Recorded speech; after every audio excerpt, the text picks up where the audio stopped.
The Man-Eater of the Crescent Mountains by Kenneth Anderson. There is in the district of Kadur, in Mysore state, not far from the railway station of Birur, and west of the railway line leading to Shimoga, a towering hill known as the Hogar Khan. It is an outcrop of the lofty crescent-shaped ring of mountains named the Baba Budans, or Mountains of the Crescent, as they are sometimes called, which enclose within their westward-facing curve a wide area of wet, dense, evergreen forest known as the Jaeger Valley.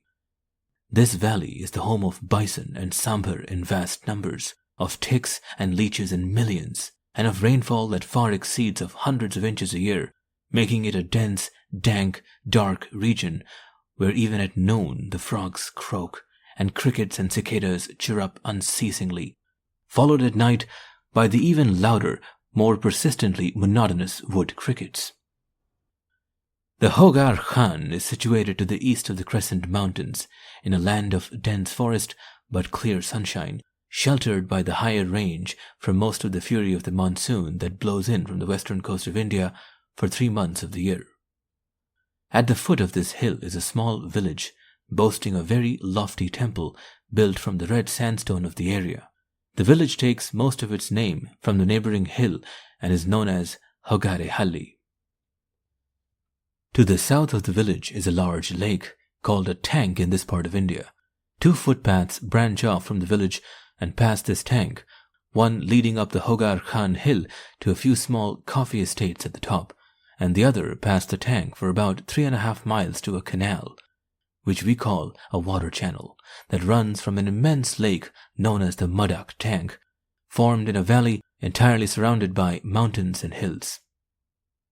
The whole region, from the dense and dripping Jaeger Valley to the west, over the mountains of the Crescent to the Hogar Khan in the east, with Hogare and the canal known as the Yamayadadi Channel and the Madak Tank, comprise an area of perhaps 50 miles from west to east by 30 miles from north to south.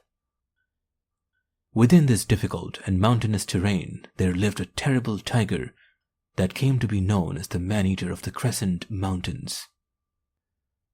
He appeared out of nowhere. Some say he left the Jaeger Valley because the dense evergreen jungle, the marshes and the ticks annoyed him, to climb the hump of the Baba Budans and descend the sunny eastern slopes. Others contend that this animal wandered in from a quite different region, very far away, known as the Cauvery and the Lalbagh, because of the disturbance in the jungle there as a result of a large dam that was being built across the Bhadra River. Whatever the cause for his coming, he arrived suddenly and with malice in his heart against the human race. For he took Puttama, a comely Lumbani wench, within a fortnight of her marriage, as she was picking coffee berries on the higher slopes of Hogar Khan hill. When Puttama failed to return home that evening, her husband was very angry. For one thing, they were newlyweds, and what husband on his honeymoon will tolerate a delay in his wife's return at nightfall? Dark suspicions crossed his mind. Perhaps Puttama was being unfaithful or had eloped with a secret lover. After all, his marriage, like nearly all marriages in India, had been arranged by his parents and hers. They had never known each other before the ceremony. By midnight, the husband, Ramaiah, was in a towering rage. He determined that at dawn he would somehow follow the trail, catch the absconding pair, stab the secret lover, stab Puttama, and finally stab himself.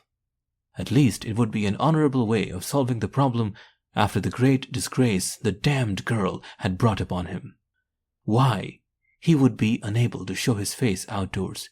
People would laugh at him, the jilted husband. And so, at the break of dawn, Ramaiah set out for the small estate where his wife worked as a coffee picker. The maestri in charge of the gang told him she had not returned with the rest of the pickers the previous evening, and offered to make enquiries of some of the other workers. Very soon, another girl volunteered the information that they had been picking berries side by side during the day. Puttama had been chatting to her nearly all that time. She seemed very happy. In fact, the girl confessed with a coy smile and a sly glance at Ramaiah that Putamma had told her one or two private things about his prowess as a husband that had made the unmarried girl envious of her estate. Very puzzled, they all went to the spot where the two girls had been working the previous day to see what could have happened. And there the puzzle was solved. They found Putamma's basket of red berries on its side and half emptied on the ground, but no trace of her. Of tracks or a trail there was none, because of the carpet of rotting leaves that covers the ground and is encouraged in every estate as manure for the bushes. Casting around, it was a young girl who had been Putamma's companion the previous day who found the first evidence of the tragedy. She came upon a scrap of Putamma's sari. It had been caught and torn off by the branches of two coffee bushes, which at that spot grew very closely together. There was blood on that fragment of sari. The discovery caused them to look more carefully, and soon they found a distinct blood trail, while the pressed down, sodden carpet of leaves appeared to be ruffled along the trail, as if something heavy had walked there or dragged something along. They were mystified. Such a thing had never happened on that small estate before. Breathlessly, they followed the blood and the disturbed leaves.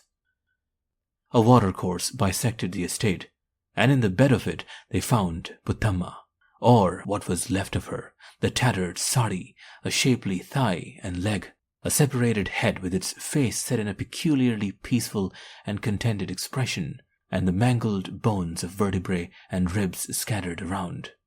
Of the other leg and of the arms there was not a trace. On the sandy bed of the Nala were the pug marks of a large tiger, and superimposed on them in places the smaller tracks of a hyena or perhaps two. That was why the leg and the two arms were missing. The hyenas had arrived after the tiger had eaten and left, and had walked off with the missing leg and arms, for man-eaters rarely eat these parts of the human body. There was a lull of 2 or 3 weeks before the second human kill took place. Another woman, and again a Lumbini who had been catching small crabs on the shores of the Madak tank. This time no hyenas intervened, and she was completely devoured except for her hands, head and feet. Further kills followed in succession. A man here, a woman there, across the wide area stretching across the eastern slopes of the Crescent Mountains and their foothills. A herd boy disappeared as he was driving his cattle to water them in the evening at the small tank just outside of Hogar Khan village. A Lumbini poacher was sitting on a low tree overhanging a game trail that led directly to the Madak tank. He hoped a sambar or a spotted deer would soon come along. Instead, the man-eater came, and the Lumbini poacher never returned. Why the Lumbini poacher did not shoot the tiger was never known. He could climb no higher, for he had chosen a quite stunted tree. He should have made some effort to defend himself. Claw marks on the soft bark indicated next day that the tiger had gone up after him, pulled him down, and carried him off into the jungle. He was never seen again. Perhaps something went wrong with his gun, as occasionally happens with muzzle-loading weapons, and he was unable to fire it. It is inconceivable that he fired and missed, and that the tiger had still come on. Yet that was precisely the story that gained credence and spread far and wide throughout the region. The man-eater was said to be fearless and invincible, disdainful and unafraid of firearms. After this incident, the killing of humans ceased for a long time. Probably the tiger returned to its old haunts in the Jaeger Valley. There is no evidence to corroborate this surmise, for no human kills were reported from any of these places. But everyone was glad the tiger had gone, tension relaxed, and life soon returned to normal. Then the tiger came back. Once more he started his campaign of murder, and once again he began it on the slopes of the lone Hogar Khan hill. A Lingayat boy, related to a mace tree on one of the estates, was attacked and carried off while descending the hill on his way to Birur.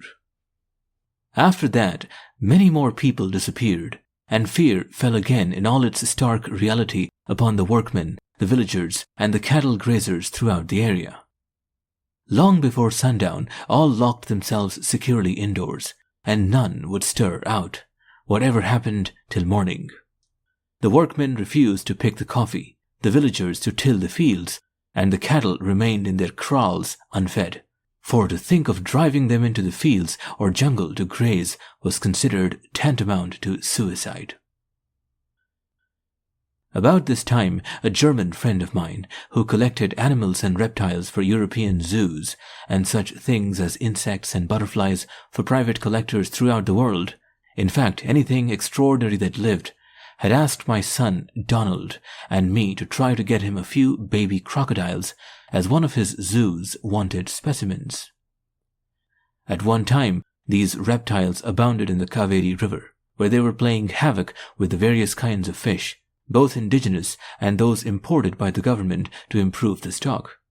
For this reason, the destruction of the muggers, as the Indian crocodiles were locally known, had been encouraged by the authorities.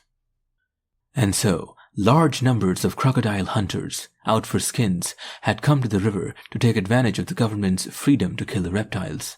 Shooting them took too long and was too troublesome, so the hunters had invented a more ingenious method. They manufactured a special hook which consisted of 3 large ironfish hooks, each about 6 inches long, welded back to back and at an angle of 120 degrees to each other. This device was baited with tripe, guts, and the skins of dead animals obtained from the slaughterhouses of the big towns bordering the river, and attached by means of a ring through the hook to a 6-foot chain, which was then passed through a hole bored in a stout 12-foot green bamboo stem, at a distance of about 4 feet from one end. Large numbers of such bamboos, each with chain and baited hooks, were then thrown into the river for miles along its course. Crocodiles swallowed the baited hooks, which became embedded in their throats and bellies. In panic, they dived to the bottom of the river, dragging the long, thick green bamboos with them. But the buoyancy of the latter would eventually force the struggling reptiles to surface again. The crocodiles would dive again and again, only to be forced up each time, till, exhausted, they would lie on the surface of the water where they could be easily shot or speared to death.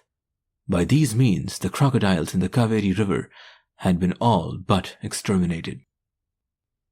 As the prospects of procuring the young specimens were therefore not bright, at least so far as the Kaveri river was concerned, Don and I began to make inquiries elsewhere, and finally learned that perhaps a few young crocodiles could be caught shortly after they hatched from eggs laid on the banks or hidden beneath the sand of a larger lake, which went by the name of the Iron Kir, approximately 6 miles west of Madak Tank.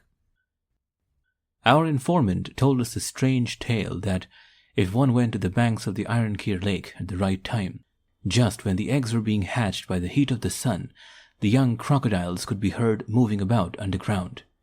It seemed a curious story and it caught Don's imagination, so he suggested a weekend trip by car to see if there was any truth in it.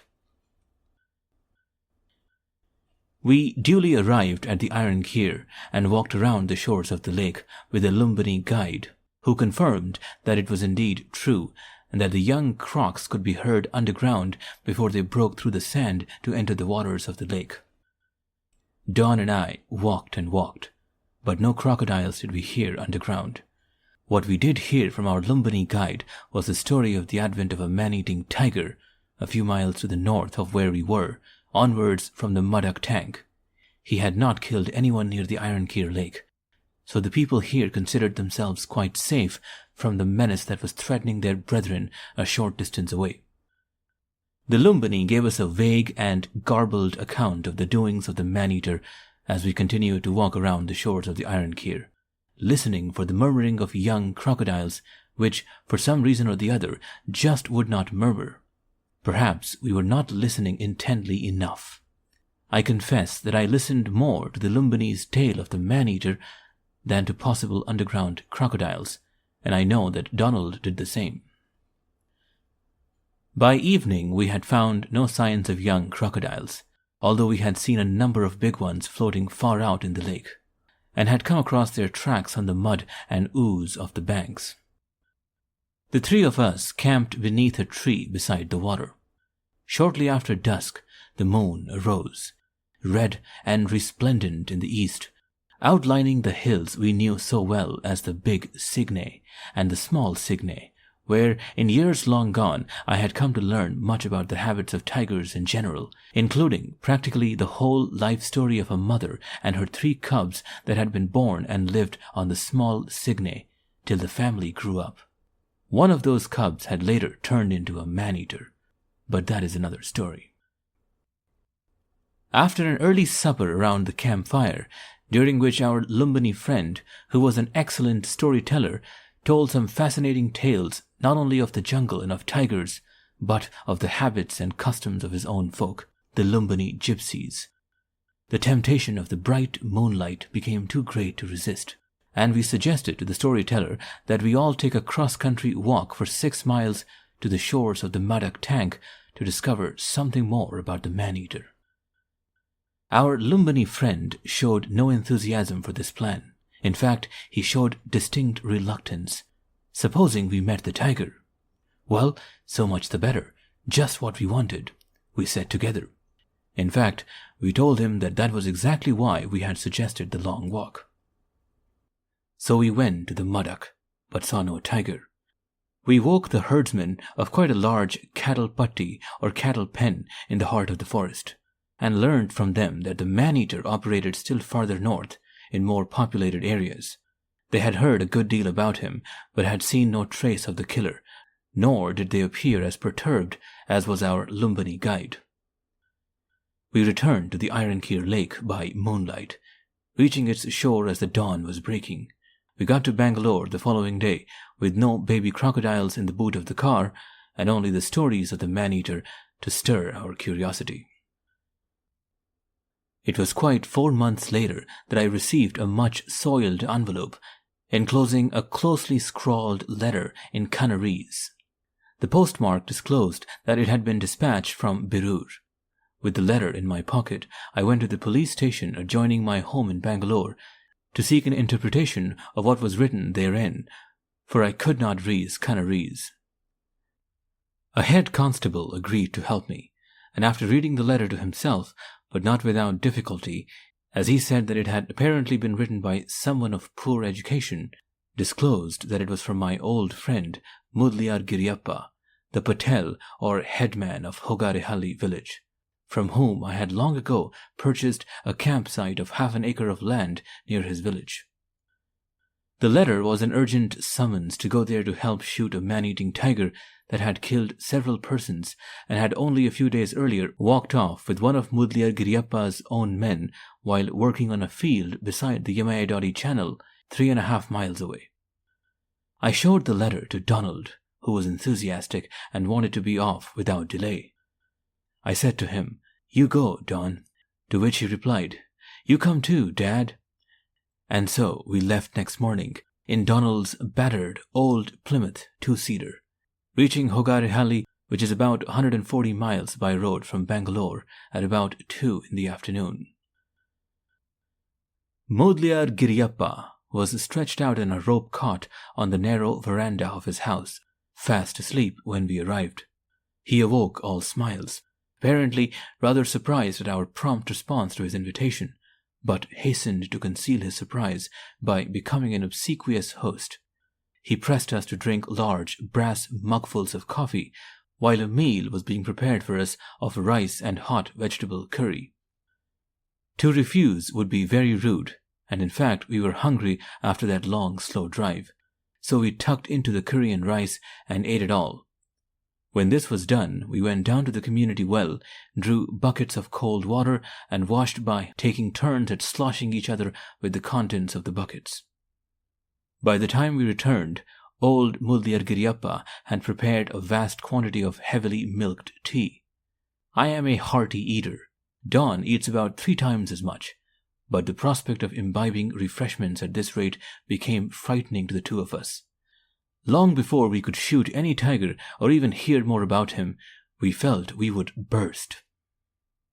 We joined in telling old Mudliar Giri, thankfully but firmly, that we would try to drink some of the tea, but that must be the last. We just could not take in any more, solid or liquid. With a bright smile, he agreed, adding that he had already ordered a meal to be prepared for us that night, and that as long as we remained at Hogar, we were his guests, and that it was his duty to give us such poor food and hospitality as lay within his humble capacity. And we had brought a large roasted hump from home, and cold tongue, and lovely boiled potatoes, and bread and butter and jam. But it simply became impossible to eat them if we were at the same time to devour Mudliargiri's frequent meals, which he took such great pleasure in preparing. Moreover, he sat with us to press frequent helpings upon us and see that we ate heartily. There was no possibility of dodging the issue. To refuse him would be offensive. The position was hopeless. In whispers we agreed that under cover of darkness we would have to feed all the good victuals we had brought to the stray dogs of Hogar. Wistfully, Donald suggested we might hide the potatoes and the hump and perhaps nibble at one or the other occasionally. I toyed with the idea a while and then sadly shook my head. They would not last in that hot climate. The potatoes would get sticky, the meat would go bad, the bread would be as hard as rock, and the butter would melt. No, the dogs of Hogar would have to have the lot. The Easterner always postpones the discussion of the main purpose of any meeting till the very last, and so it was not until nearly 2 hours after we had arrived that we sat down to talk seriously about the man-eater. Mudliargiriappa related the details more or less as I have given them at the beginning of this chapter, and when we had reached the end, we found that the prospect of ever coming to grips with this animal was very small. To begin with, our informant had not bothered to discover if the man-eater followed any regular line of beat, while the area covered by this tiger's itinerary was colossal, in fact, almost 1,500 square miles. We felt we had come on a real wild goose chase, and that we had as much chance of finding this particular tiger as any needle in any haystack. We just could not know where to begin. After debating at length all the aspects of the situation, which led to exactly nothing, Mudliargiri said he had prepared for us a room that happened to be vacant in a friend's house. We were to use it for all our days and nights at Hogar. The prospect of spending the night in a small room in the height of the hot weather, as was the case now, meant tossing without sleep the whole night, bathed in perspiration and bitten by mosquitoes. We appreciated the old gentleman's kindness, but the time had now come to make a firm stand. So we thanked him for his forethought, but pleading the heat and mosquitoes, we firmly said that we preferred to spend the night on the camping ground I had purchased from him some years ago. I might here explain how these many camping grounds of mine have come into existence. Ever since I was permitted by my father to go out on my own, I have been visiting the jungles and remote places of southern India. The usual thing on such excursions was to spend the night either at the traveller's bungalow or dak bungalows as they are called. These are provided on rent by the government for just such a traveller as myself. Otherwise, I stayed at a forest bungalow, which was just the same thing, except that it belonged to the forestry department and required prior permission from the collector or the district forest officer of the area. There were two very strict conditions governing the occupation of both travelers' bungalows and forest bungalows. Firstly, these premises could not normally be occupied by the same person for longer than 48 hours, and secondly, even if prior permission was obtained, the traveller was required to quit the premises immediately any senior government officer happened to come to that area and want to use them. In addition to these general rules, as I have already said, a forest bungalow required the prior permission of the district collector before it could be entered. These standing orders greatly hampered me. As regards the first, a hunting trip might extend to at least a week or even a month, whereas after 2 days I would find myself with nowhere to stay. As regards the second rule and the question of prior permission, often enough I did take the trouble to secure permission, as much as a month in advance, but I had scarcely entered it when a forest range officer or police sub-inspector turned up, sometimes late at night, to tell me to quit immediately because some senior forest officer or police official or the collector himself was on his way. I always became angry on such occasions. Why should I quit? I had written permission to use the bungalow a full month in advance. It was a large building, and there was plenty of room for both the officer and myself. If necessary, I was prepared to sleep in a corner of the veranda, or even in a kitchen or a godown or the garage. But no matter. The ranger or sub-inspector, with a contemptuous glance at me, would point a superior finger to the rules hanging on the wall. Did I imagine for a moment that the big sahib or important dorai would stay in the bungalow with such excreta as myself lying about the verandas or even in the compound? Then the contemptuous look would turn to one of suspicion. Either I must get out gracefully and quickly, or I would be kicked out. After many such incidents, I felt I had enough of this sort of thing and decided never to enter these premises again. I would buy my own campsites near my favorite forests. Before I digressed, I was telling you how Donald and I had refused old Mudliya Giriyappa's offer of a room in favor of spending the night on my campsite on the fringe of the jungle, near Hogar Khan village. The Patel was aghast. Was I mad, or perhaps just ignorant or deaf? He had been telling me about a man-eater, and here we are, wanting to sleep on the edge of the jungle. But we prevailed in the end. Don had brought an unusual asset, rolled up at the back of his car, a small tent, which we pitched on the campsite. Then we had an early dinner, and for want of something better to do, decided to motor back for 6 miles till we had crossed the Yamayadadi Channel 3 miles from Birur town. There we would leave the car and then walk up the banks of the channel to the Madak Lake, 10 miles each way.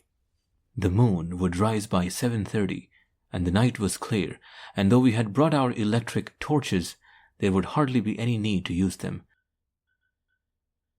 The moon was just rising over the distant coconut groves of Birur when we left the Plymouth at the Yamayadadi road bridge and started up the narrow track beside the channel. The time was 7:40 exactly. With slow walking there and back, and allowing for a nap of 2 hours beside the lake, we should be back at the car in about 10 hours, just after dawn. It was a beautiful night, and we set out with no misgivings about the 20-mile walk ahead. Being summer, there was just a trickle of water in the channel, and the path we followed was dusty and dry, ideal for showing tracks, no doubt, but too dark to see them without our torches. We knew that the first mile or so, as far as a reed-covered tank, was panther country. Then the jungle became thicker, where panthers were less inclined to go, but where tiger land started and continued as far as the Madak Lake. Of course, without shining our torches to pick up their eyes, it would be too dark to see any animals by moonlight alone, bright as it was, unless they came right out in front of us. But we were not looking for anything except the man-eater, who we knew would advertise himself if it came to that, without any effort on our part, should he happen to be near. And so we walked abreast, our torches ready but unlit. It is always unwise to walk in a single file in man-eater country. 2 men abreast are comparatively safe from sudden and unexpected attack. Usually the tiger will not charge them in that formation. If he does, he will growl or roar first to work up his own courage. But 2 men in a single file are in great danger. At least the man behind is. The man-eater will be much bolder. He will spring in silence and without warning, and the man behind will disappear before either he or his companion knows what is happening. However alert they may be, the attack, should it come, will be in complete silence and without warning. Before even the man behind knows about it, and before the man in front can even help.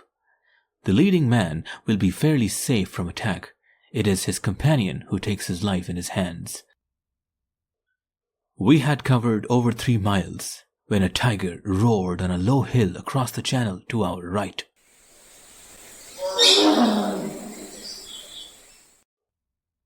This was strange, and we stopped. As I have said, it was midsummer, and as a rule, tigers do not call at that time of the year. We listened. It called again, this time very close. We splashed across the narrow channel, scrambled up the low bank on the other side, and pressed through the undergrowth that bordered the canal, breaking into the more park-like country beyond, extending for perhaps 100 yards. We would now have to be quick to hide, for otherwise the tiger, approaching from the opposite direction, might see us. We each got behind the bole of a tree and about 40 feet apart, and then I called, like a tiger, twice, quickly. We waited expectantly, but nothing happened. Not a sound anywhere, not the faintest crackle of a twig. It was not advisable to call again. Assuming the tiger had been approaching all the time we had been walking forward, it would now be very close. My first 2 calls would undoubtedly have aroused its curiosity, but perhaps not its suspicion. A 3rd call would help the animal locate the sound. It would become suspicious and probably disappear completely. Better to wait in patience and let the tiger seek out the mysterious caller. I had not long to wait. Suddenly, Donald's torch beam cut across the moonlight, directed at a spot behind me. I turned quickly to see what it was. Standing partly behind a bush and about the same distance from me as Dawn was a tiger. Apparently, we had miscalculated its distance from us when it had called the 2nd time, or the pace at which it had been moving. It was actually past us and was behind us, nearing the channel when I had called. The tiger had turned back to investigate and had seen me without seeing Dawn. I had not heard a thing. How Donald had discovered it, I could not guess. Now I shone my torch on the tiger too, while neither of us made a sound. In the combined beams, the tiger turned bewilderedly from one source of light to the other. I knew that there were many tigers in this area, not the man-eater alone, and neither of us wanted to shoot the wrong animal. There must have been a telepathic exchange of messages between Donald and me, for although neither spoke nor signaled, at the same moment we both extinguished our torches. It took a second or two to adjust my eyes to the moonlight again, after the bright glare of the 2 lights. Then I saw that the tiger was still there. The only way of discovering if he was a man-eater was to put him to the test. So, being slightly the closer to him than Dawn, I stepped out from the concealment of the tree. The effect on the tiger was dramatic, almost instantaneous. With a loud woof, woof, he turned tail and fled precipitately. Clearly he was no man-eater, but an extraordinary coward. I was glad neither of us had fired. "What happened to you, Dad?" Dawn asked as he approached. "Didn't you hear him? I was wondering when you were going to shine your torch. Then I thought that perhaps you had not heard him and he might spring on you, so I put my light on in a hurry." "Thanks, Dawn," I replied. "I didn't hear a thing." "That's bad," he admonished gravely. "Your hearing is going. A leaf rustled, and then he brushed against that bush. I heard both sounds clearly, and you say you heard nothing? You had better give up this sort of thing, Dad. You're growing old." Which just goes to prove how elusive sounds are, or how unreliable are human senses, or both. Perhaps some current of air had carried the sounds away from me, or perhaps my sense of hearing is not what it once was. And as Donald says, I am growing old. But how can I think of giving up my jungle rambles? If Dawn had not heard it, the tiger would undoubtedly have come closer. Coward that he turned out to be, I am sure he would not have attacked. We returned to the track and continued our walk towards the Madak Lake. At one spot, more than a mile further on, the channel bends to avoid a slight rise in the ground, while the track we were following crosses the hillock. We were descending the other side when both of us heard the unmistakable but distant drumming of hooves upon the ground. We stopped to listen. As I have just said, the channel wound around the base of the hillock, so that the sound of the flowing water was no longer audible. In the silence of the night, we distinctly heard the sound again, the faintly thudding sound of a hoofed animal galloping across the hard earth. The sound continued. This was strange indeed. The rhythm of the beats suggested that the animal was running fast, Nevertheless, the drumming went on and on. If the creature was running away, it should have gone beyond hearing. But we could hear it, the sound of a single animal running, but running in the same spot without any progress. We decided to investigate. Leaving the track, Don and I stepped into the forest on our left, both torches lit as we walked towards the unaccountable sounds, which grew louder. Very soon the mystery was solved, and the solution was as simple as it was strange. A doe had jumped between two saplings that grew out of the ground at a sharp angle and had been caught in the natural V between the two trunks. The hoof beats we heard were made by the poor creature as she struggled to free herself, but without success, while her fore and hind feet had dug 2 holes in the hard earth at either end. We saw that she had been a prisoner for some time, for her flanks, held firmly by the saplings, were raw and bloody, while the bark of the trees was a mass of skin and hair. We saw, too, that she was fairly heavily pregnant. We stepped behind her. Dawn held one back leg and I the other, and we raised her hind quarters high enough to tip her through the V that had held her for so long. She uttered a goat-like bleat of joy and was gone. Rejoining the track, we soon met the channel again. Another mile brought us to an old orange estate that years before had been owned by 2 Englishmen and had been a flourishing concern. Reminiscently, I told Donald of the days, before he was born, when I had come this way one evening, met the 2 Englishmen, and had been invited into their small brick-built bungalow for a cup of tea. One cup had turned into several, and they had pressed me to spend the night with them, which I had gladly agreed to do. About sundown, we were sitting on low chairs outside the shack when the hoarse death scream of a dying animal had come to us from the stream bed that crossed the path just before it passed the entrance of the orange estate.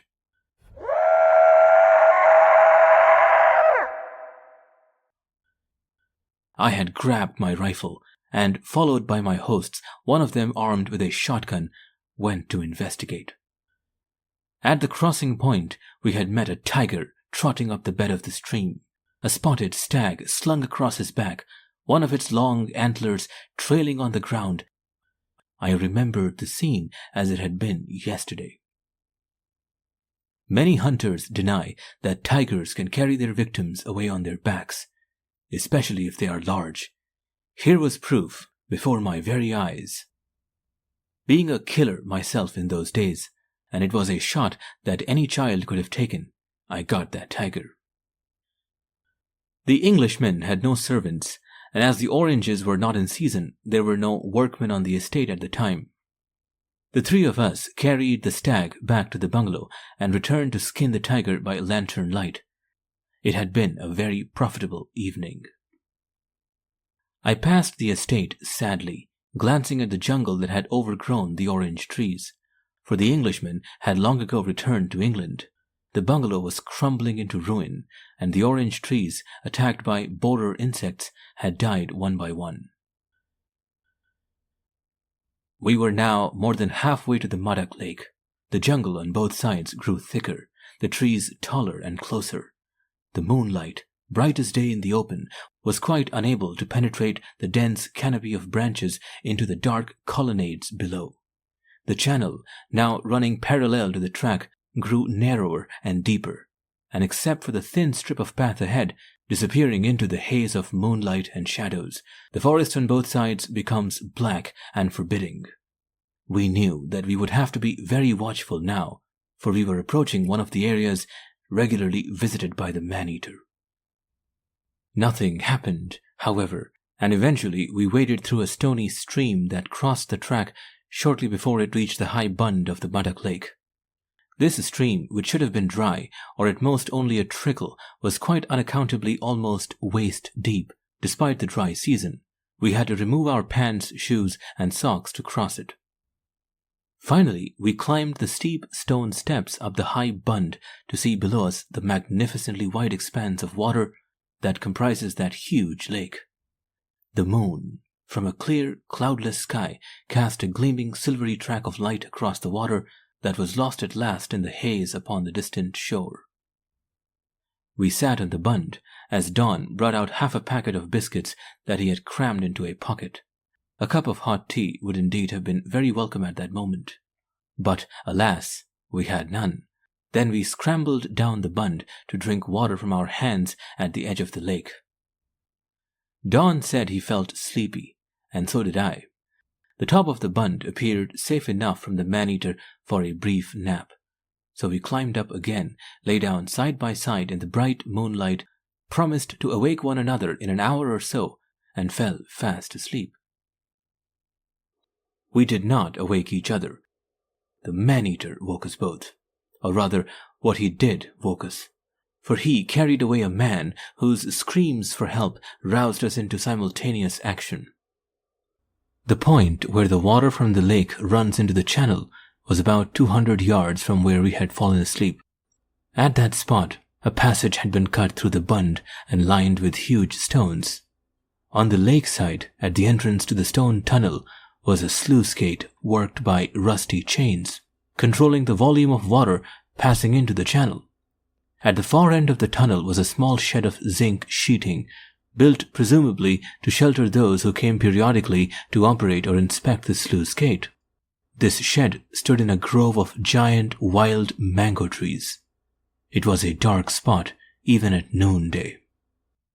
Don and I knew about the little zinc shed, but in all the visits I had made, and he too, to this spot, we had never seen the shed occupied, and for that reason had not troubled to go there on this occasion. But evidently somebody had been there, or probably sleeping outside, for the screams for help came from that direction. Perhaps the occupant was a bootlegger, which was very likely, as many people had turned the distilling of illicit liquor from the bark of the babool tree into a lucrative profession. Donald and I dashed towards the place from which the screams had come, though they had now stopped, and passing the zinc shed and noticing, saw in the light of our torches that, as usual, the door was locked.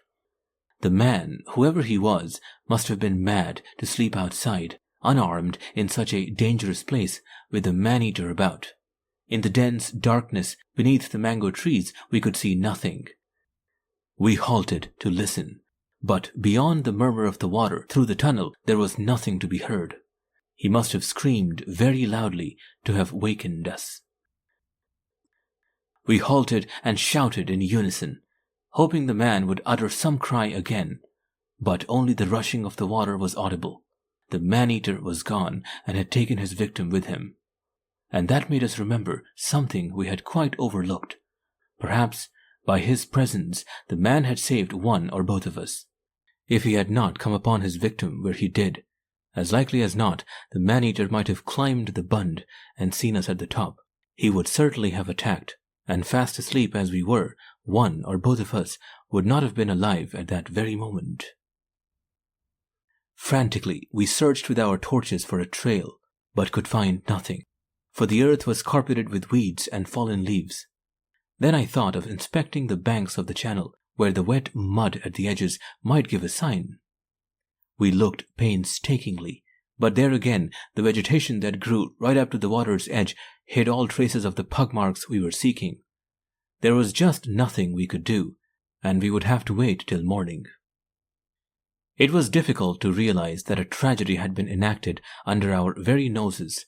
A human being had been carried away by a man-eater, and we were completely impotent to help.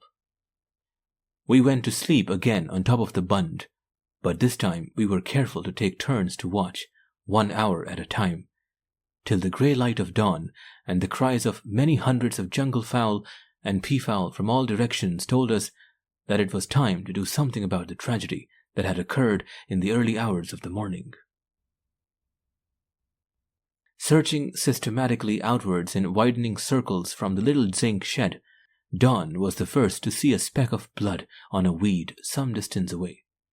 Calling to me, we joined in what was to become one of the most difficult bits of tracking I have ever undertaken. Of course, to an aborigine, the trail would undoubtedly have been an open book, but notwithstanding all our experience in the jungle, Our civilized eyes have lost that keenness for the most minute details that comes naturally to the folk who have lived in the wilds for generations.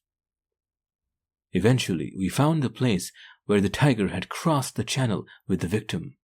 A few small water plants and tall blades of grass, brushed aside on both banks, which had not yet regained their upright positions, betrayed where the killer had dragged the man across.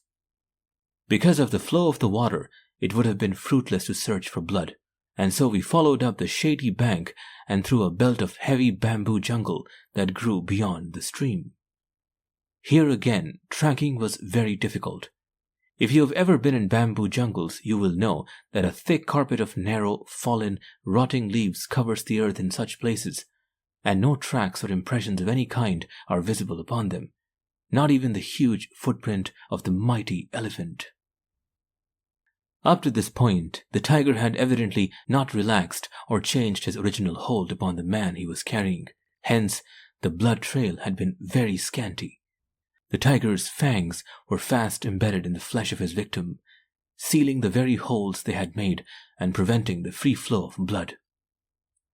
Our first stroke of luck began when the man-eater laid his prey down behind a large clump of bamboos, no doubt to take stock of the position and look around to see if he was being followed. When he picked up the man again and resumed his walk, it was by another grip on some other part of his body. We knew this by the fact that the blood trail all of a sudden became copious and very distinct. Following it was easy. The tiger had traversed the bamboos and entered heavy jungle beyond. He now began to climb, following a game trail for about a furlong. A nala, descending from rising ground, crossed the game trail at this point, and we noticed that the tiger had begun to follow the nala. Clearly he was hungry and impatient, and was searching for a secluded place in which to start eating. We found the spot he had selected for this purpose dramatically. We were ascending the nala side by side with great caution, since it was very likely that the man-eater was still asleep near the remains of his meal, if not guarding them. I was on the right, and Don to my left, each of us minutely inspecting in advance every bush, every rock, every clump of grass that clothed the sloping banks of the nala bed. For a tiger, large as he is quite capable of hiding behind any of those things, and if he heard our approach, as he was bound to do, he would as likely as not wait in ambush till we came closer. Of necessity, our view in this nala bed was restricted. It was a comparatively narrow ravine, being perhaps a dozen feet wide at the bottom. From here, the banks sloped upwards quite steeply, and very soon were higher than the levels of our heads. This meant that if the man-eater was still lying with his kill, he would be in front of us somewhere. On the other hand, he might have eaten heartily by now, in which event the tiger might very likely have taken up his position atop one or other of the two banks, where he would have the advantage of being able not only to guard the remains of his victim on the nala bed below, but also to guard against the approach of any enemy from above. As I have said, these banks were now above our heads, and we could not see the tiger if he happened to be hiding on either. Even Don, who is taller than me, could not look over. They were a blind spot from which we could be attacked at any moment. Thinking of these things, I felt decidedly afraid, and very glad that I had not come alone. We had gone some distance up the nala when I noticed a large boulder lying in the very middle. Evidently it had rolled down from the hill to our left. I nudged Don with my elbow and slowed my pace at the same time. Something told me that the man-eater was behind the boulder. The earth was soft on the nala bed. There was a strip of sand down the middle and thick grass at the foot of each bank. This made our approach noiseless as we inched forward, side by side, towards the ominous rock. Without looking down, I felt my foot strike something in the grass. It moved, something that could not be a stone, since it was soft and made no sound as I kicked it. Briefly I glanced down. Staring up at me was a human head. At last we had found the man-eater's kill, or at least part of it. When I stopped, Don stopped. Then he too saw the head. Hastily we looked around. There was blood on the grass, quite a lot of it, but there were no gnawed bones, and no sign of the usual human fragments that a man-eater always leaves untouched, the hands and legs of his victim. The explanation was simple, but certainly quite strange. For some reason, the tiger had laid the body down, bitten off the head, and then continued with the rest. I still felt that we would find what we were searching for behind that rock, now not more than 50 yards ahead. But why had the tiger done such an unusual thing? Why had he removed the head? I looked down again at that gruesome object. Gazing up at me was the face of a middle-aged man.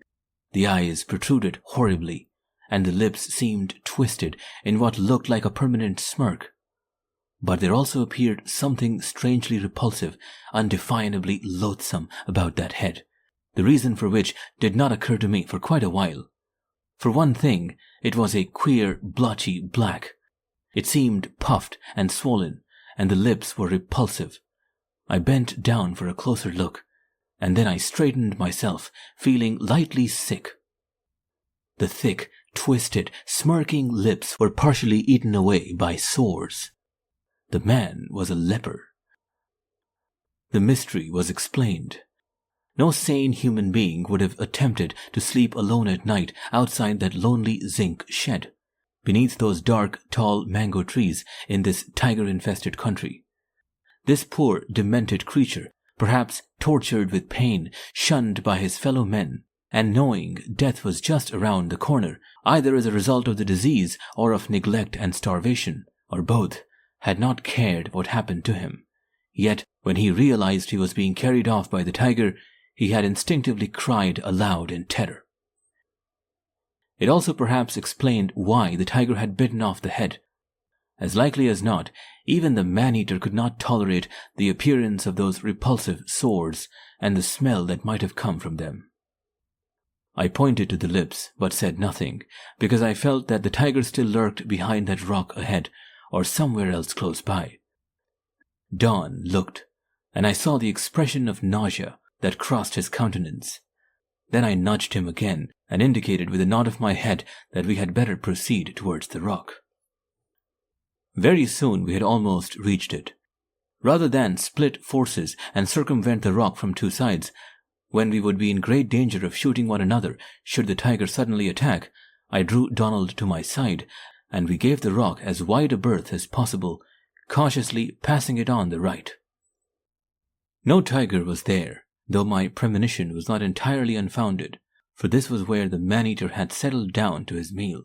All that remained of the leper was there, a small part of the chest, with the ends of the ribs protruding, the buttocks, the feet, and hands. We looked at the feet and hands. Nearly all the fingers had gone, and scarcely any toes were left. Now came the problem, and it was a pressing one. What should we do next? There was one outstanding feature about this kill. It had taken place at a lonely spot.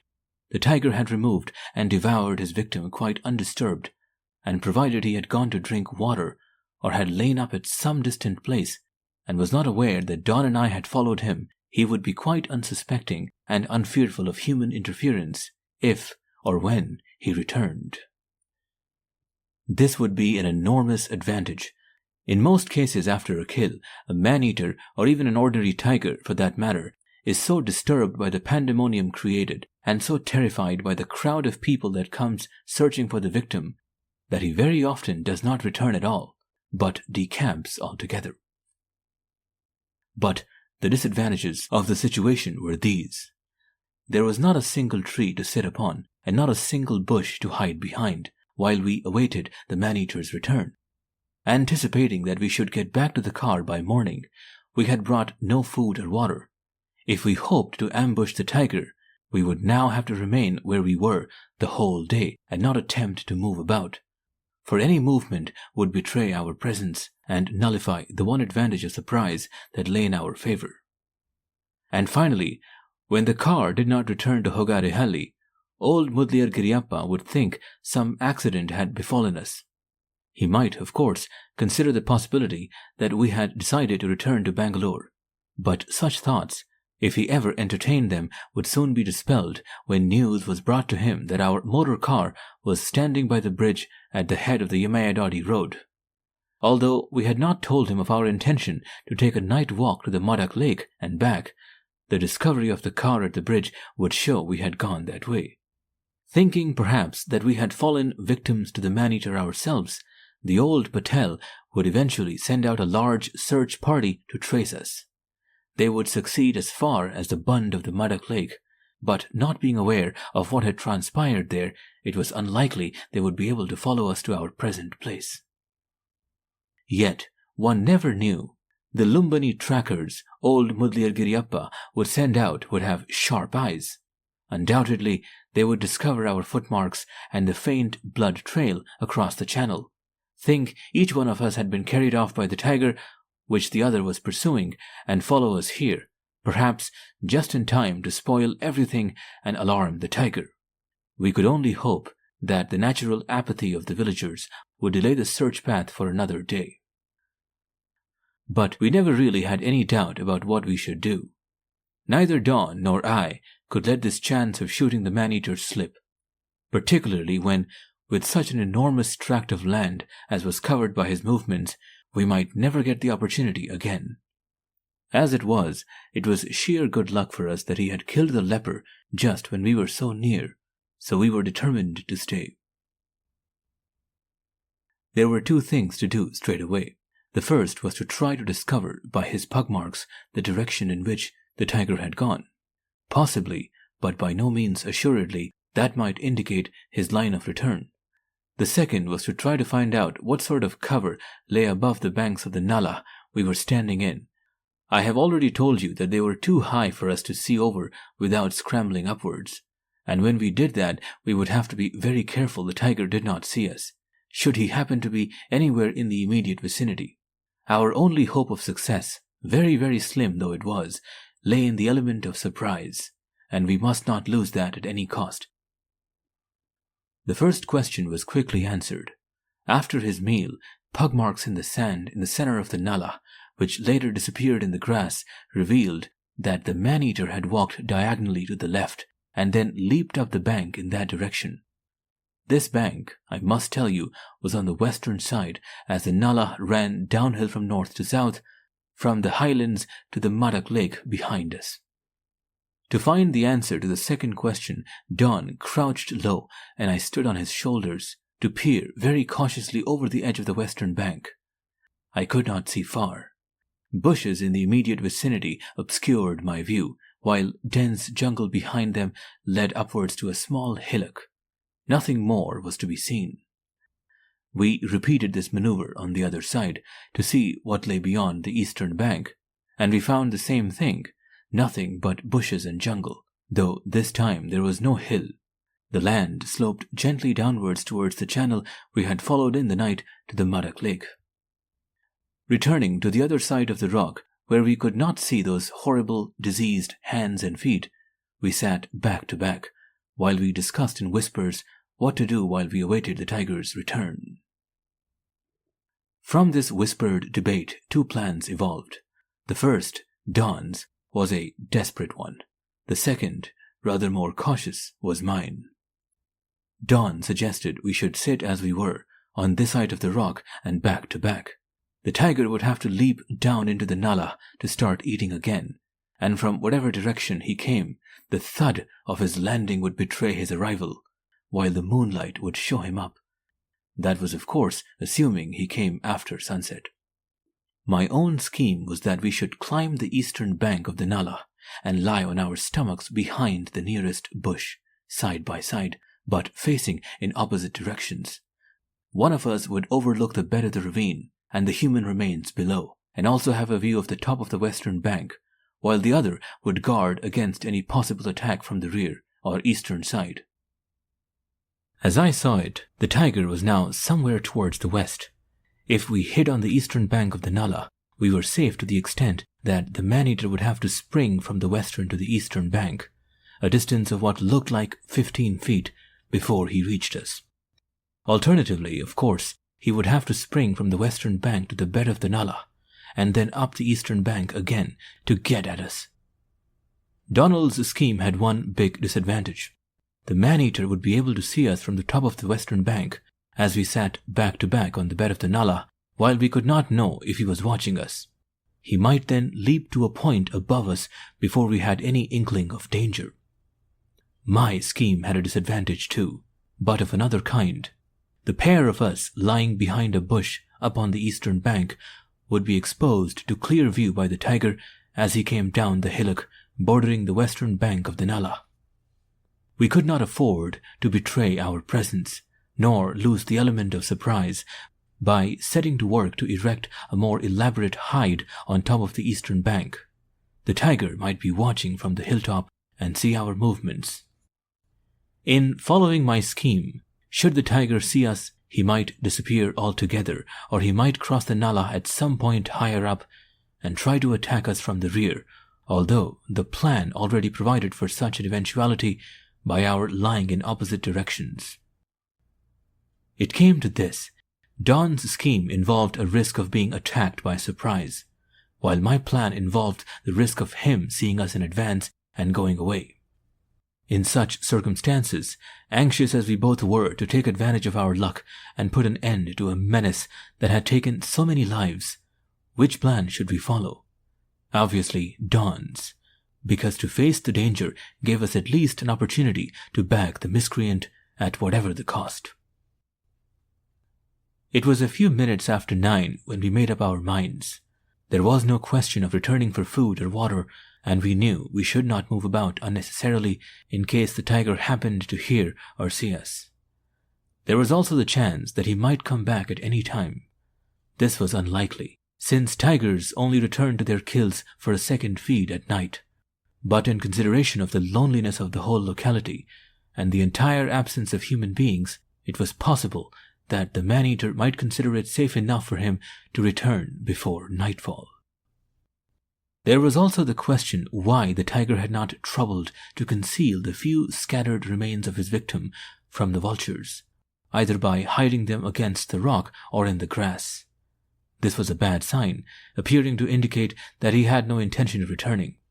On the other hand, he might have gone only for a short time for a drink of water, intending to be back soon, before the vultures put in their appearance. This made us realize that there was no time in which to construct any form of hide or cover. Not only would the hide be hopelessly obvious, but quite abortive, because from his elevated position on top of the western bank, the tiger must clearly see us unless he approached the Nala considerably higher up and jumped down into it at that point. In that case, the rock between us and the remains of the unfortunate leper would serve to conceal us from him. We took up our positions without further ado, sitting back to back on the soft sand behind the boulder, our legs folded in front of us and our rifles on our laps. By tacit consent, I faced the eastern bank, thus providing Don with the greater chance of shooting the tiger, which was almost certain to arrive from the direction in which he had gone, the west. Don shoots from the left shoulder, while I shoot from the right. He would consequently be in a position to fire more quickly from his left shoulder and at a sharper angle than I could, should the man-eater suddenly appear around the rock on the left. I would have to make a half-turn to the right before I could see him. I should have mentioned that this rock was an elongated egg-shaped affair that, untold years before, had rolled down the hill to the west. At a guess, it was about 10 feet long by half that in height. Similarly, if the tiger attacked on the right of the rock, I would have the advantage. What happened for the next 6 hours is something I still prefer not to remember. The sun grew hotter, and the sand in which we were sitting became warmer and warmer. Noon approached without a sign from the tiger. Then a vulture, soaring at a great height, discovered the remains and plummeted to earth. We heard the rushing, rattling sound of his swift descent as the wind tore through those great long pinions. This first bird had evidently taken long to discover the kill because of its position in the narrow ravine. He had to be immediately overhead to see it. From any other position, the banks of the Nala would completely hide the remains. After that, other vultures followed rapidly. The first bird had not touched the ground when we heard the approach of another, again announced by the air rattling through its wing feathers. The first to alight was of the most common species, the bare-necked, dirty brown variety. He sat on the eastern bank facing me, and was soon followed by the second arrival, a much bigger bird and of another variety. He was a king vulture, almost black, with a long and naked bright red neck, the size of a turkey cock and somewhat resembling that bird in general appearance. The king vulture settled within a yard of the earlier arrival, and his first action was to stretch out his red neck and peck the brown vulture. The latter bridled, hissed like a snake, partly stretched his wings to take off, but changed his mind and sat with half-opened, hooked beak while he continued to hiss and squawk in aggressive warning.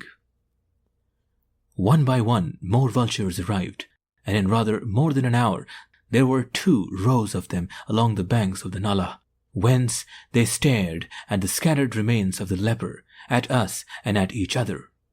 A solitary crow that had come to find out what was afoot had been cawing loudly to attract reinforcements of his own kind, but none answered him, and so the crow had come to realize he was alone. With all that, the single crow had more brains than all the vultures put together. He flew down to the bed of the ravine, and the vultures began to follow suit. We knew that if we did not do something about it soon, there would be nothing left of the leper beyond his bones. So at intervals, Donald or I reached forward, grabbed a handful of sand, and threw it past the rock and towards the remains of the man. Then the vultures, together with the troublesome crow, would lazily fly back to the tops of the 2 banks, only to return at regular intervals, still led by the crow. We knew that the movements made by the vultures flying to and from the banks of the Nala would catch the eye of the man-eater at any high place to the west, or even if he should approach from another direction.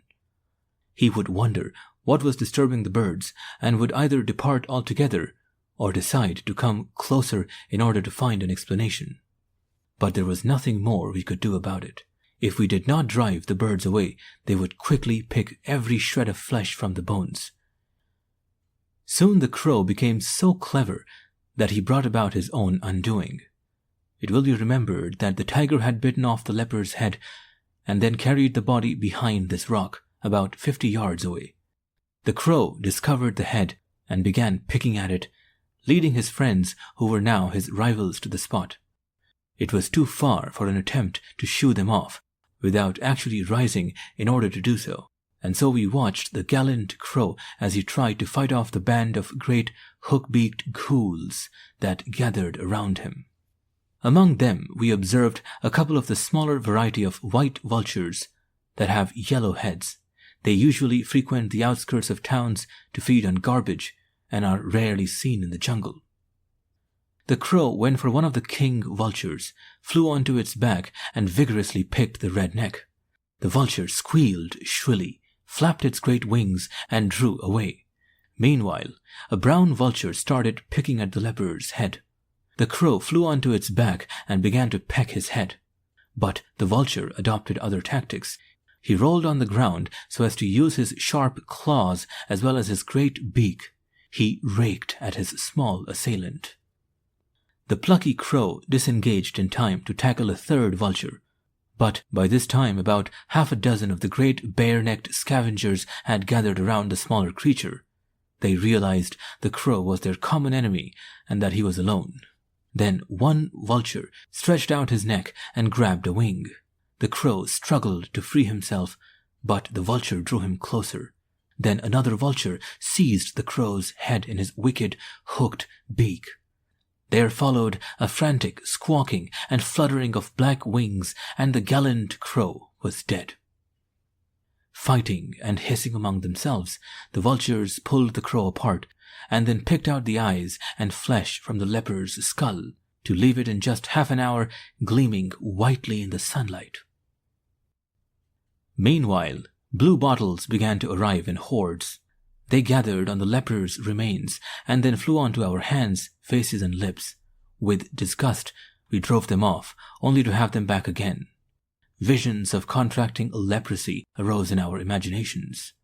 More vultures came, and we had to lean forward more often to throw sand at them so that big hollows appeared in front of us, revealing the amount of sand we had used. And in throwing the sand around the corner, we noticed the ants had arrived too. Great big black fellows were crawling all over the leper's remains. Added to all of this was the burning heat of the sun. The sand around us was becoming almost too hot to touch, except where we were actually sitting, and that was hotter than was comfortable. We were hungry, thirsty, and had sweated to a point of near complete dehydration. The situation was hopeless, and we began to think of giving up. Dawn whispered the very thought as it came to my own mind. "It's useless, Dad.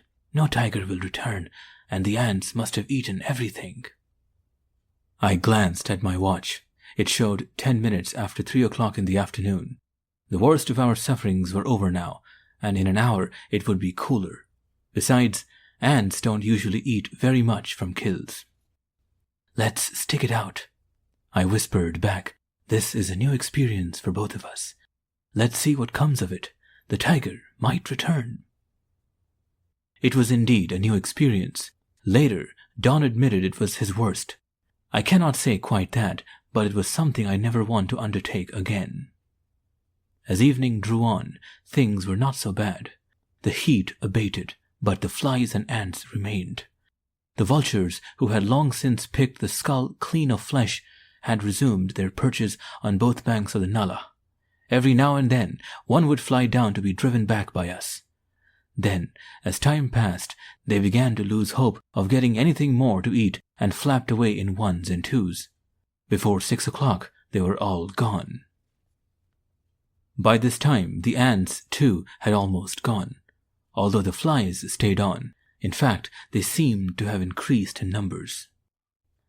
There was a rapid fall in temperature, while the jungle, that had throbbed in the heat of the day to the monotonous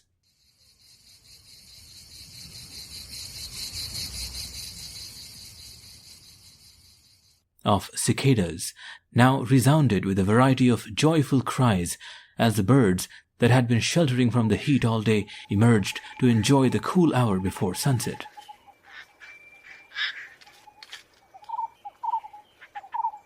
But the remains of the leper were beginning to smell. A blackbird screamed, accompanied by his speckled mate. In India, he gets his name from the sound of his call. The koel is a member of the cuckoo family. It lays its eggs in crows' nests, and the crows bring up the young koels with their own. Tock, tock, tock, came a noise from a tree to the west. No, it was not a woodpecker, but a green barbet, a bird of the same family that makes the sound. A flock of green and blue parakeets flew rapidly across the Nala and up the western hill. Mynas chattered out of sight, while the bulbuls twittered in the lantana on both banks. Somewhere in the valley to the east, a green pigeon softly whistled. The usual calls of spurfowl, jungle fowl, and peafowl floated on the evening air from the nearby Madak Lake. There seemed to be hundreds of them, and their chorus was a jungle melody, infinitely tuneful to listen to in the evening hour. The sun had long vanished behind the hill to the west, at the summit of which a brain fever bird was screaming his fevering refrain, rising to a crescendo, swelling, intensifying, and aggravating beyond description.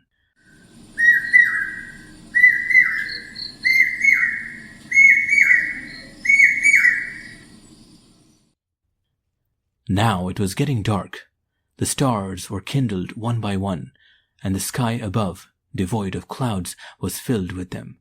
Soon it was quite dark. Each of us could see the outline of the top of the bank he faced against a background of starry sky.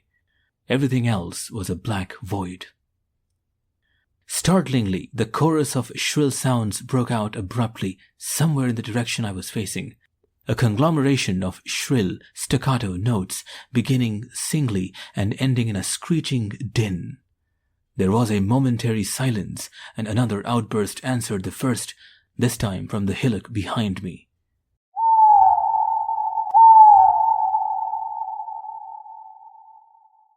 These strange sounds are made by two families of screech owls, a species of small owl that lives in groups in holes in the boles and branches of old trees. Although just 6 inches in length, the noise they make can be heard half a mile away. By now, the remains of the leper were stinking horribly. Suddenly, ominously now, we heard again a call from the hillock not so far away. It was the cry of the bird we heard earlier on the same hill, but it was different now. It vibrated with excitement and fear. A bird that never sleeps by day or night, the little creature was hysterical, his voice breaking the stillness over and over again. "He's coming, Dad." I could hear the excitement in Don's faint whisper, while a grateful thought sped through my mind. God bless that brain fever bird. May he keep awake for many years. For he had told us as plainly as if in spoken words, "Beware, danger, a tiger is passing." And the brain fever bird at night, like the langur monkey watchman both by day and night, is never wrong. The lone bird continued his frantic warning, but there were no cries from the other denizens of the jungle, which was strange because the watchful deer should have scented the carnivore by now. But at last, a jungle sheep, moving downwind, barked hoarsely, and then fell silent as he scampered up the slope. The brain fever bird was still calling, otherwise all was quiet again. Not even a cricket could be heard as the jungle reacted to the 2 warnings it had received. I could feel the danger in the very air. 100 ears were straining, and everywhere eyes were watching for the approach of the dreaded Jungle King. My nerves were taut to breaking point, while the blackness of the night appeared to intensify. Even the pale light of the stars did nothing to break the gloom in the bed of the Nala. The moon had not yet risen. We were alone with the bones of the leper for company. And then the alarm was taken up on all sides. A somber stag in the valley bellowed his cry of danger. A spotted deer echoed it from the shores of the Madak Lake. The jungle was on the alert. No doubt, the tiger would appear on the western side in a minute or two, the bank which Donald was facing. He was coming down the hill when the brain fever bird first discovered him and gave the alarm. He must now be very near the Nala. But I had confidence in my son. I knew I could rely on his hearing and sense of watchfulness. He would not fail in that hour of danger. I thought a prayer and glanced at the silhouette of the eastern bank before me. Everything was solidly black against the slight luminosity of the star-studded sky. The silhouette ran in a straight line, and then, even as I watched, that straight line was straight no longer. At one point, slightly to my left, it seemed to rise and swell. The rising portion broke away from the rest and became like a large ball balancing on the edge of the Nala. I then knew that I was looking at the man-eater's head. He had crossed the Nala above us and had crept along the top of the eastern bank while we were waiting for him from the west. I nudged Don twice and hard with my left elbow and slowly raised my rifle to my shoulder, and then I pressed the torch button. The beam fell on a striped satanic face, hideously split in a snarl, but the tiger did not give me a chance to fire. With a roar, he leaped down into the Nala, where the remains of the leper lay scattered, and was lost to view on the other side of the rock. We were now in great danger. The tiger had 3 lines of attack. He might leap over the boulder, or he might attack on Don's side, or he might attack on mine. My torch was still burning as I hastily scrambled onto my cramped knees to hug the rock on my left, lean forward, and peer round the rock to search for the man-eater. But Donald had forestalled me. I perceived another beam there before mine. A shot rang out, and then another. There was a grunting roar, followed by a series of harsh, gurgling noises. Everything was enveloped in a cloud of dust as the tiger threw up the sand in his frenzy of pain. I caught a glimpse of him as he somersaulted and came to rest spread-eagled, with his glaring eyes reflecting the beam from my torch. I fired between them. desperately working the under lever of my .405 Winchester to get in a second shot. But from the other side of the rock there was a louder roar of Don's .470. The white-red glare of the man-eater's eyes diminished rapidly to a pale green. He still stared back at my light, but I knew that he was dead. We watched for some minutes, but all was over, and I said, "Well done, Don. You got him nicely." The youngster was delighted. He leaned his .470 against the rock and started a dance of joy around and around. Then he picked up his rifle again, patted it affectionately, and said, "Good old .470, you never let me down." Unseen by him, because I knew he would make fun of me, I glanced at the venerable .405 Winchester still in my hands. I said nothing, but I thought, "You too, old-timer, you did your bit." We were hungry and thirsty, but we knew that if we left the tiger to return to Hogar Khan, by the time we returned, the vultures would have picked pelt, flesh and bones clean, long before we could get back. So we walked as far as the water channel, drank deeply, and returned to the rock, where we tried to fall asleep. In a little while, we were forced to change our place to one rather further up the Nala, but within view of the dead tiger. We dared not go too far away, for we knew that the smell from the rotting remains of the leper would attract hyenas and jackals later that night. If we fell asleep out of sight of the tiger's carcass, the pelt would have been torn to shreds long before we woke. We skinned the tiger next morning. Don carried the head and pelt in a bundle on his shoulder, while I carried both the rifles. He was covered with blood by the time we reached the car, but had been whistling all the way.